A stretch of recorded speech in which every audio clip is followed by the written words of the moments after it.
2025-ci ilin məhsulu üçün Şərur rayonunda 2444 hektar sahədə taxıl əkini həyata keçirilmişdir.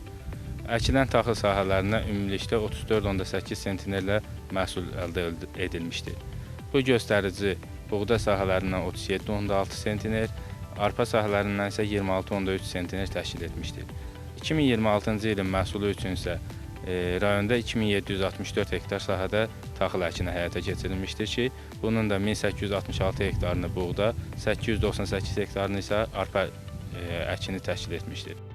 Şərurda bu iki taxıl mövsümündə əkin sahələrinin həcmi ötən illə müqayisədə artıb. Biçim prosesinin operativ və mütəşəkkil təşkili məqsədi ilə sahələrə texnika cəlb olunub, fermerlərin məhsulu vaxtında toplaması üçün zəruri hazırlıq işləri görülüb. Hazırda rayonun müxtəlif ərazilərində biçin işləri mərhələli şəkildə davam edir. Yeni Havuş Bələdiyyəsinin ərazisindən keçən il 35 hektar yer əkmişdim. 90 tona qədər məhsul götürmüşdüm. Bu il 40 hektar əkmişəm. Maşallah bu ilki yaxşıdır sentneri.